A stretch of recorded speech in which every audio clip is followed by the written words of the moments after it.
Bien, seguimos con el tema de los evangelios, aunque no, para eso ya hay material y muy bueno, no voy a hacer ninguna apología, es decir, apología en sentido apologética más bien, de defensa de los evangelios en cuanto a la historicidad. Hay que decir que son históricos y que esto es irrefutable.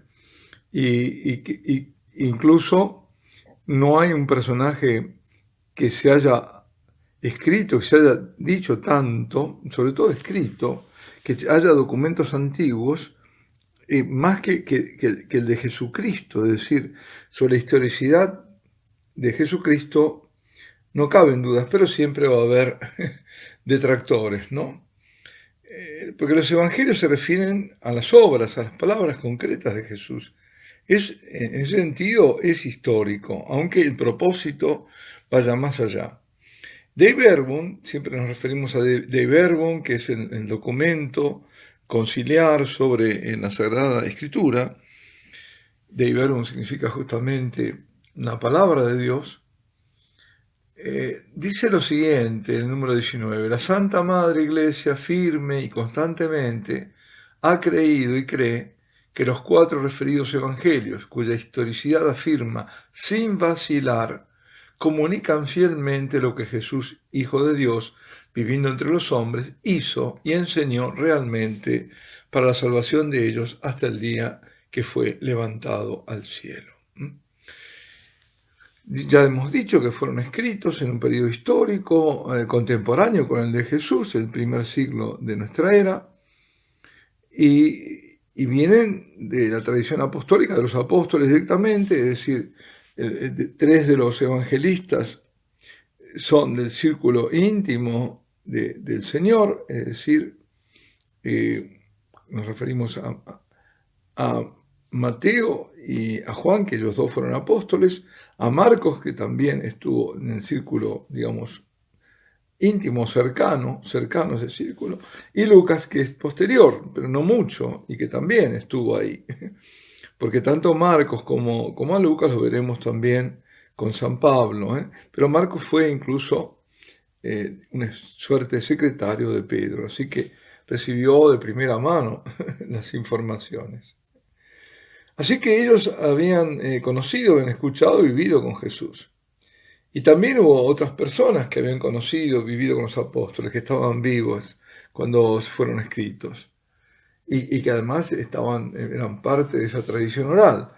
Eran capaces de verificar lo que se había dicho y lo que se había escrito, si correspondía o no a la verdad. Y incluso entre ellos, tenemos que pensar que el testimonio más importante que han dado es el de la sangre, porque muchos de ellos fueron mártires antes de renegar a Cristo. Por lo tanto, todo lo que se dice de Cristo es, por ejemplo, esa primera persecución del año 64, provocada por Nerón, ¿no? Esa gran persecución de los cristianos. Ahí, y bueno, ellos dieron la vida. Si entre ellos había quienes lo habían conocido y otros que se fiaban en todo lo que habían recibido. Además que el Señor, la predicación como había prometido, y sobre todo en los primeros siglos, como que la sigilaba, la sellaba, quiero decir, con signos que garantizaban la autenticidad. Así que esto es, y hay criterios también para determinar que son verdaderos criterios que toman los historiógrafos y que se aplican perfectamente. Incluso estos criterios de autenticidad ya los tuvo que elaborar o verificar más bien la primera comunidad eclesial en el primer siglo. Recordemos cuando decía que mucho fue escrito, pero de todo lo escrito quedaron estos libros como canónicos, por ser los más dignos de crédito, los más fieles a la verdad, es decir, incluso inspirados, por supuesto, por el Espíritu Santo. Entonces, otros fueron desechados, aunque no eran errados ni nada, pero por ahí contenían otros datos que no eran fundamentales para la transmisión de la fe. Así que lo fundamental es que hay un origen apostólico y que ha habido una fidelidad absoluta en cuanto dijo y lo que hizo Jesús, y que hubo testigos que fueron testigos oculares. Son estos libros, como decía, inspirados. Si apelamos de nuevo al documento de conciliar Dei Verbum, que es constitución dogmática, dice lo siguiente en el número 11. Dice: las verdades reveladas por Dios que se contienen y manifiestan en la Sagrada Escritura se consignaron por inspiración o se entregaron del Espíritu Santo. La Santa Madre Iglesia, según la fe apostólica, tiene por santos y canónicos los libros enteros del Antiguo y Nuevo Testamento, con todas sus partes, porque escritos bajo la inspiración del Espíritu Santo, tienen a Dios como autor y como tales se le han entregado a la misma Iglesia. Pero en la redacción de los libros sagrados, Dios eligió a hombres que utilizó usando de sus propias facultades y medios, de forma que obrando Él en ellos y por ellos escribieron como verdaderos autores todo y solo lo que Él quería. Así que esto es el Dei Verbum número 11. Entonces, claro, aquí hay que tener muy en cuenta, no fue el Espíritu Santo el que escribió la Biblia, sino que inspiró a los autores que la escribieron. Y también inspiró a quienes decidieron qué libros eran canónicos o no.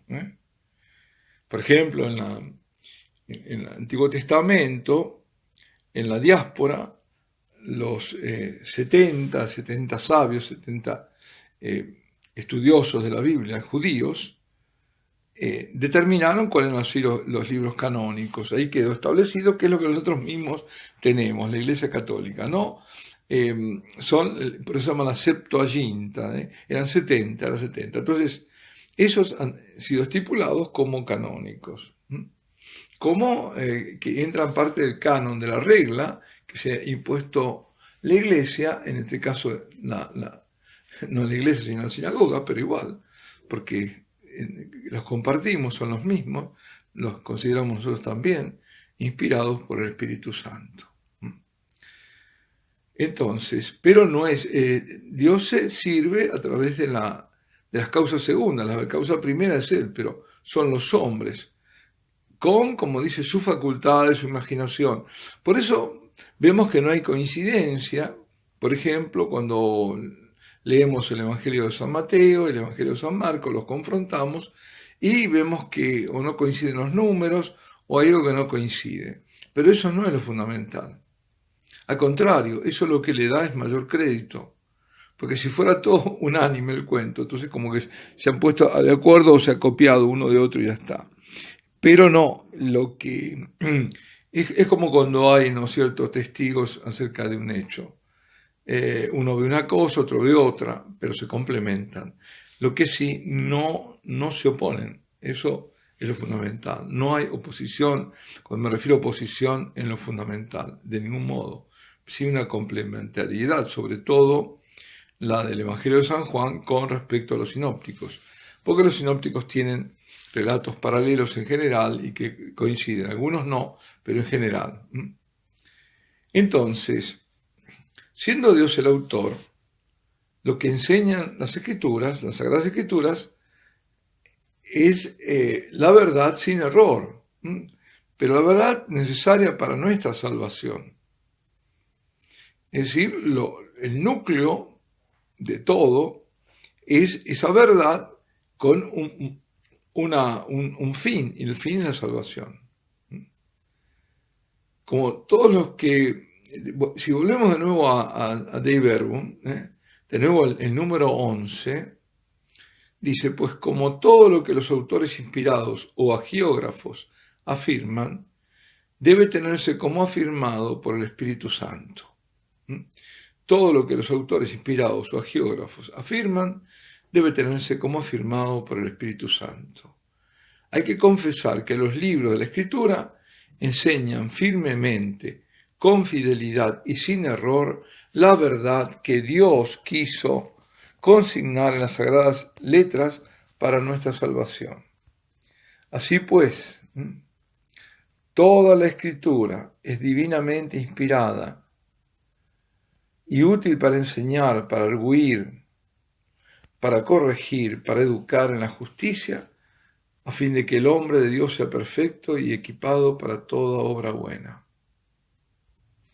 Bueno, usé una palabra que quizás algunos no nos conozcan.